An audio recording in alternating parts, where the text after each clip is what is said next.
and welcome to New Game Plus for another week. My name is Donald and I'm joined this week by Jason, fresh from Japan. Fresh is fresh. No, Jet lagged from Japan. Not really jet lagged, just tired. But yeah, Sashiburi, it's been for 4 weeks since I've been actually in the country.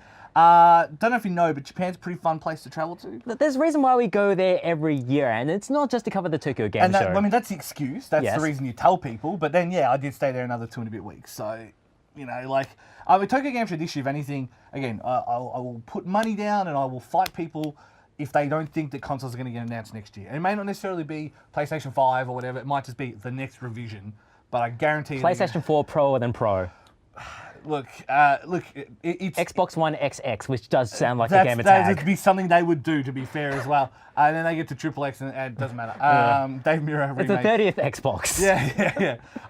And so, like, it was all B titles. The big ones are show what Resident Evil, Devil May Cry, like all of these titles that aren't Triple A's, you know what I mean? Like, it almost feels like Tokyo Game Show is the perfect home for them, Correct. just because like they don't have to cater to the big bugger of audience that E3 does. They can afford to let their freak flag fly a little bit, especially with something like Earth Defense Force. Which and like EDF and the D3 guys always have a big show in there, so they'll have like the EDF, like the 2 or 3 different versions that they've got at a different point, and then waifu game on the side, and it's like literally like pinchy, and like the fan actually said like oppai on it. So that's the kind of games we're talking about that D3 produce otherwise, but I'm putting money on it. I'm telling you, new consoles. Other thing that I did that I really enjoyed, I thought was the best fun I had, we did MariCar, which is basically go-karting through the streets of Tokyo. We went through Daiba. It was bucketing down with rain, 60 k's an hour. Let's go, full speed. It was one of the top 3 things I've ever done in Japan. I've been 7 times.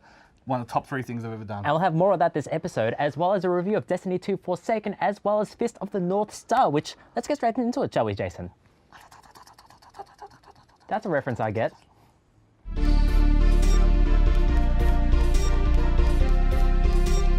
The last couple of years have been an interesting period for Ryugaku Talk Studio. After wrapping up the arc of their main character's legacy within the Yakuza series, the team looked to the stars and shifted their focus to another fascinating project, combining their years of knowledge and development expertise with one of the biggest series to ever grace Japanese pop culture. That's right, it could only be Fist of the North Star, Lost Paradise, and exclusive for the PlayStation 4. Similar to the source material, Lost Paradise follows Kenshiro as he combs the nuclear-induced post-apocalyptic wasteland in search for his fiancée Yuria. He's tipped off by civilians to the location of Eden, a place where resources are plentiful, law is upheld, and represents his best chance at fighting Yuria. Almost as if on cue, Kenshiro attracts the attention of every bandit and warmonger in the wasteland while he unlocks the secrets behind Eden and the accompanying Sphere City.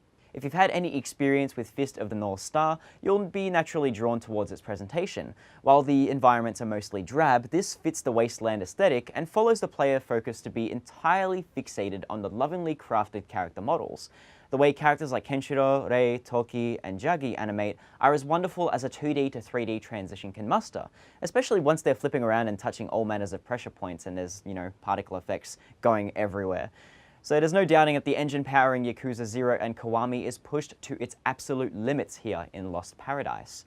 Speaking of which, the engine also allows fighting to be the most free-flowing and intriguing brand of Yakuza-style combat to date. The style Hokuto Shinken feels less like street fighting, but more of a cleverly constructed ballet of bloodshed as you launch into air combos or OTG scoops into finishes. Burst mode opens up even more abilities, and combo options they really encourage you to explore its nuances as you fight enemies.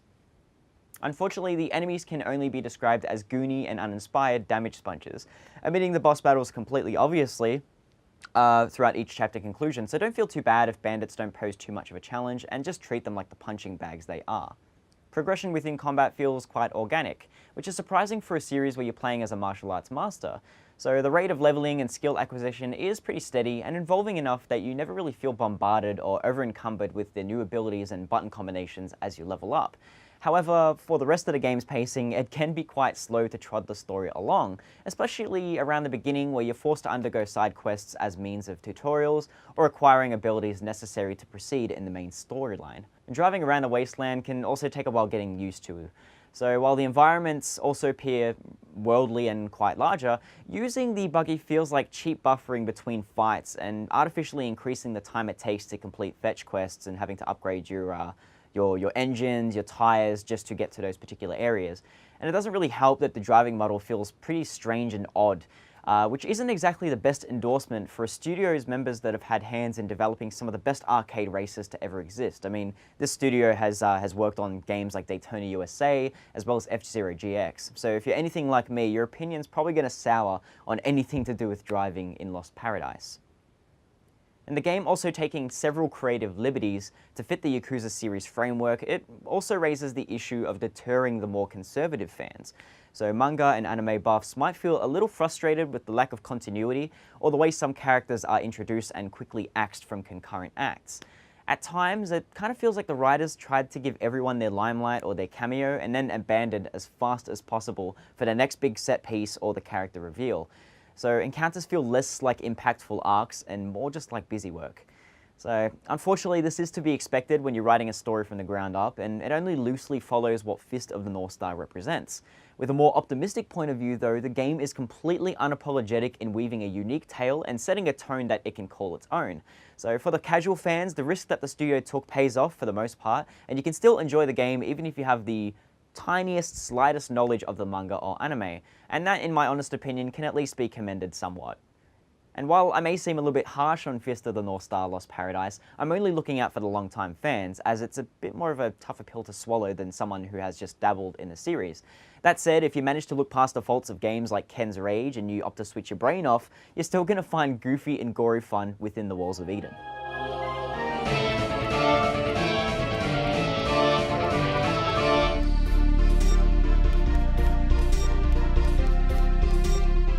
All right, so we are here at MariCar, which is a street go-karting session at Tokyo.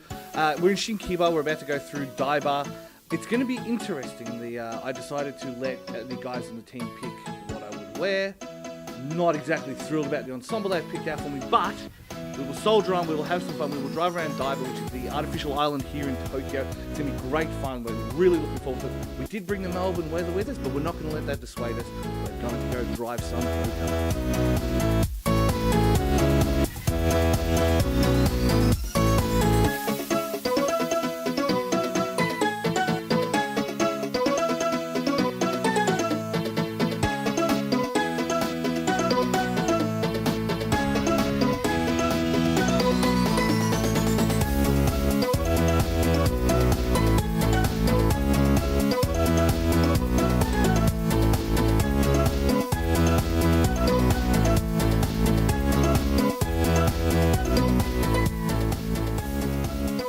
If you ever come to Japan, definitely get yourself down to MariCar on Daiba. It is amazing. The karting was amazing. If you're coming to Japan, you must absolutely make it part of your itinerary. You won't get anything better.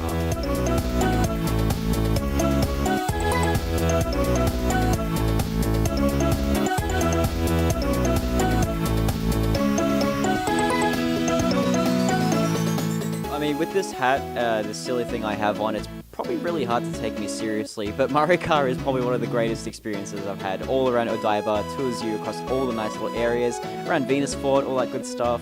Honestly, it's a fantastic experience, and you got to do it at least once, and if you do that at least once, you're probably going to do it more twice, thrice, and even more.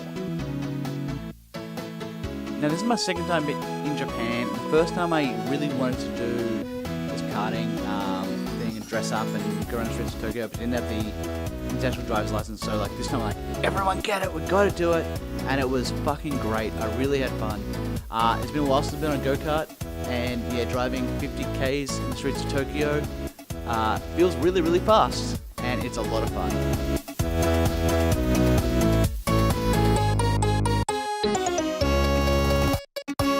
Well, we are back. I am drenched, but I've had a lot of fun. We are here at the Shinkiba factory for MariCar. We went to. I've been to Daiba before, so many times. You know, like to go to Joypolis and to go to all these other places, but to drive over Rainbow Bridge on my own little go-kart doing 60 kilometers an hour, and yeah, it was raining, but actually, if anything, that made it more fun. I don't know, man. Like, there's very few experiences like that you can have in Tokyo, and I was genuinely surprised at how much I enjoyed. I kind of came in a little bit. It sounds, you know, but shut me up. 100%. I'm a hater. Like, it was so much fun, and just being able to experience something different, and experience, I guess, Daiba from that different angle is great. But they got, like, Akiba, they got these other places. So if there are other places you want to check out, it's worth seeing if you can drive a go-kart around it or something like that. But if you want to check out more from these guys, it's MariCar on Facebook, internet, whatever it is. I'm super chuffed. I'm going to go dry off and chill out a bit. And, yeah, hopefully next time it's bright and sunny for the next time we do the trip.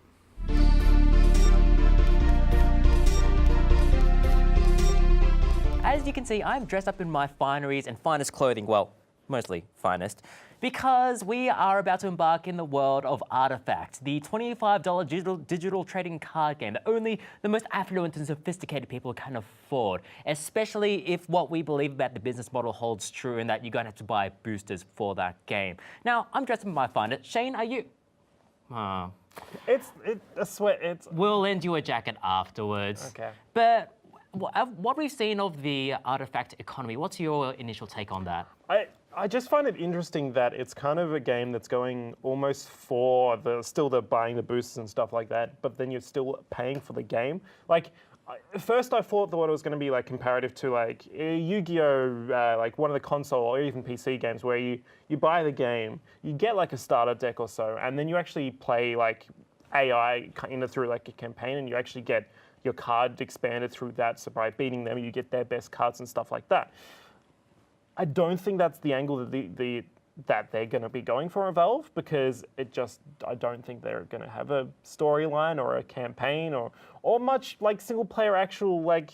Have you seen the single player content in vanilla Dota? Yeah, exactly. Let's not trust Valve with any of that. But before we go on, we should clarify that this is going for like a Magic the Gathering style model. So you have to buy into the game with boosters and card back with this $25 thing, and then from there to be able to get the rarer cards to get to add to your collection in general, you're going to have to buy digital booster packs. So there's your commonality with Magic, with Hearthstone, with all of that. But there is no free-to-play option here. That's the thing. I feel like it's interesting with that as well as its own like marketplace kind of style, where it's a fully, totally unregulated marketplace where you can sell your cards and stuff like that. I feel like there's going to be times where you're just going to get unregulated prices with cards that may cost up to like $100 or something dollars. So maybe they're going to be the best cards that nobody else can afford, except for the best of the best, which are going to be the esports players, because let's face it, it's going to be $1 million esports tournament because it's Valve. Yeah, it is. But like your comments on the sort of that unregulated market of cards being $100, that will probably hold true. But at the same time, trading card markets tend to have a habit of self-correcting themselves. Like, it is this sort of free market fantasy that most university libertarians just pine over. Like, using Magic the Gathering as an example, you're going to have cards that are announced in pre-release which seem way overpowered. You have like one card in the current Guilds of Ravnica set that when it was announced, it spikes to $40, which is about double what you'd expect for a typical rare card. However, people thought about it for a minute and realized this card isn't as crash hot as it appears to be, and that price has gone down by half in like the space of a week. That's the other thing I'm kind of scared about, is that because it is a digital game, there is actual like kind of live balancing of the cards, that like they may release it and hopefully everything is nice and balanced, but I have a feeling that Valve is probably going to release a really strong card, realize, oh yeah, just like that Dota Hero released, it's broken, we have to patch that. And then they, after the marketplace keeps selling it for really, really high prices, they're just going to patch and make it a nerfed card. And then the cost goes down. And you have the same thing with Magic the Gathering as well. With as soon as a card is banned, then that card just tumbles in value. And it sucks for people that bought into that deck, for sure. But at the same time, it's also whether it's better for the health of the game. But the thing is, I sort of trust Valve to keep Artifact relatively balanced, because they have Richard Garfield in the background, he who created Magic the Gathering. And plus, you also have like, you can leech off of Ice Frog, he who is probably the best at balancing games, because Dota, for all you can say about it, it is pretty decently balanced. Yes, I can understand that, and especially Mr. Garfield, he will actually probably make a very, very... Dr. Garfield. Dr. Garfield. He hates Mondays and loves lasagna. Why? Okay, no, let's get back in. Like, I think, yes, he'll most likely balance the game very, very well and influence it in a very good direction. I'm just hoping that it is something just still very different than, you know, your Hearthstone and maybe even your Shadowverse, because we are still buying into this game. We really should be getting a fair amount of content for that $25 we're paying for.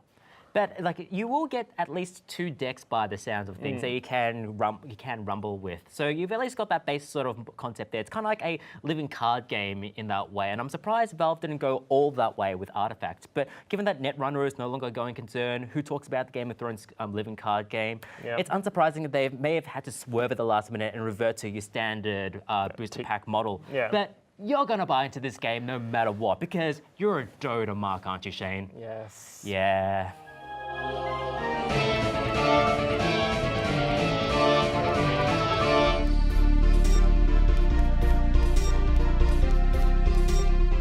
Basically, a year down the line from release of Destiny 2, we've got a new expansion pack for the MMO. Let's just call it an MMO. It's an MMO shooter. Destiny 2 Forsaken. The MMO shooter. And I brought Don along after about a month of its release. How much have you actually got into it? I've been steadily playing this game over the course of the month. I've completed the campaign. I've been chipping away at the end game. Haven't quite hit the raid yet, but I've certainly read up on all the reports of the raids, and I've experienced the game in the past month, and I've enjoyed it, more so than even vanilla Destiny 2. It actually is a very pricey expansion pack. It's almost the same cost of like the full game itself. Is that campaign even worth that full amount? It's a Destiny campaign, for the want of a better phrase. So basically, like, the story in the game, if you care about that, is that Cade is dead. Praise hallelujah! Except you have to go avenge his death. And you do this by defeating the Scorn Barons, which are basically 8 bosses dotted throughout the new environment, the Tangled Shores. And like it basically plays out like 8 different boss battles, kind of like Shadow of the Colossus-esque. And it really stretches what the game engine can do. So you have, for instance, one boss where you are riding on pikes, another one where it's kind of stealth-like in a way, or you have to try and avoid the traps and bombs that are around the environment. Like, there is decent variety here, and you're still getting that dopamine hit of leveling up, getting your light level up. You're still handling some of the best shooting, first-person shooting in gaming. But ultimately, the end point of the story is kind of and Destiny stories have always been ridiculous anyway. So it's serviceable, and it's a decent way to get you to what is the meat of Destiny 2, which is the end game. Which is the end game, and that's the thing. Like with Destiny, even in like the 2 release, grinding those to get just to that, to like even the weeklies, just getting to that raid at the start of Destiny 2 was actually so hard. And even like the release of the raid was about what? How many weeks past the original It was release? about a month afterwards, compared to Destiny 2 Forsaken, where it was only a fortnight afterwards. So like they've compressed the timeline quite a fair bit, and even just leveling up to be able to get your light level at that point. Because by the time you finish the campaign, you're about 500 light, let's say. To get to 550, it's still a slog, but the game helps you up because not only do you have weekly quests to get the powerful gear that you need, you also have dailies now, which like spread you around the game's general things to do. So you get some dailies for completing strikes, you get some dailies for playing through Crucible, you get some dailies for playing through the new mode in this game, which is Gambit, which is best described as competitive PvE. So 2 teams of 4 both have to try to defeat waves of enemies independently of one another. Both have to defeat a big boss independently of one another. But you can disrupt the other team by sending over blockers to hinder their process, or you can even send players over to just straight up eliminate enemies. This is a mode where if you have a solid team communicating, then it's great. Otherwise, it is some of the most frustrating experiences in Destiny. Sounds like Dota 2. But it really is, hey. Yeah. Other than that, like coming from someone who's more, I guess, even subscription based. So I play my MMOs, and I'm much more like pay that weekly subscription.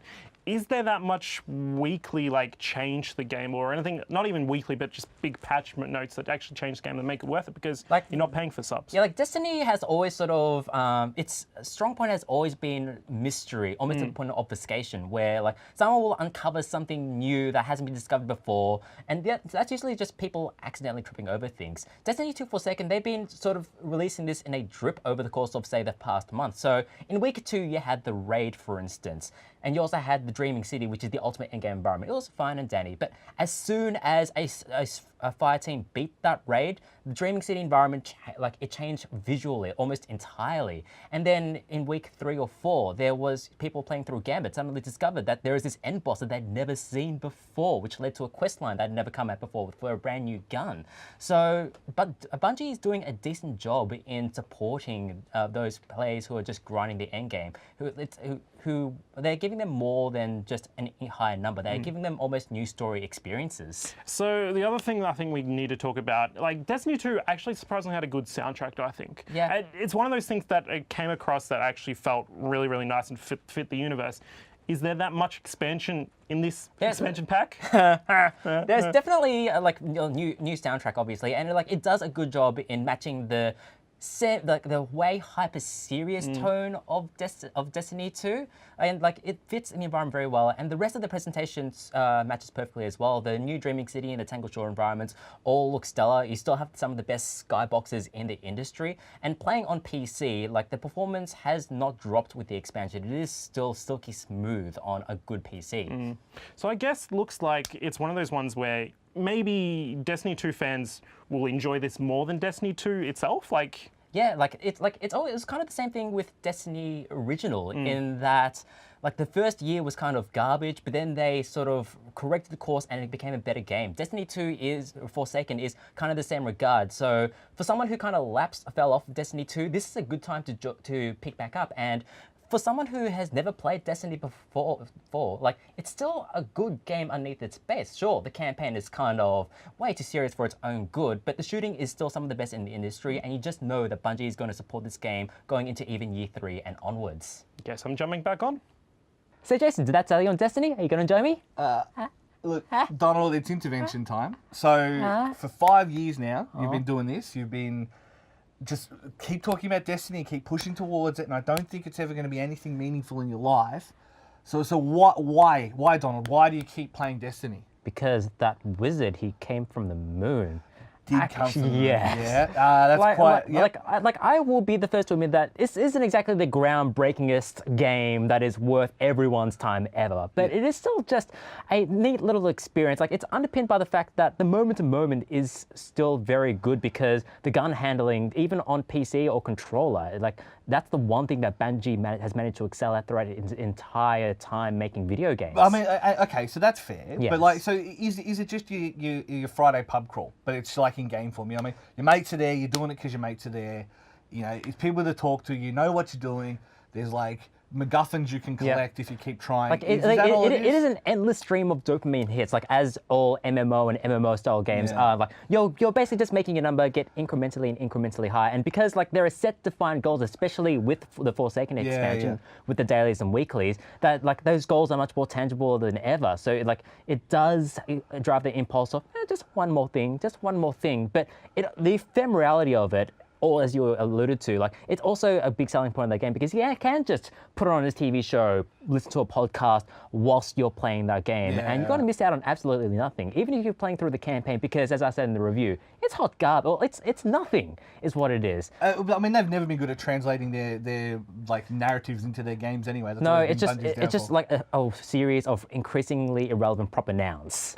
Is what it is. Nice. Yeah. But in the same way that you had Fallout 4 and just played through that for tens and tens of hours, I've got Destiny 2 as the sort of just the mindless, just want to just do something with my time. And it's a good one of those. Yeah, fair. Look, I can't begrudge you too much. Hey, look, when it's all said and done, that is the end. It is the end of our episode. So we are at New Game Plus.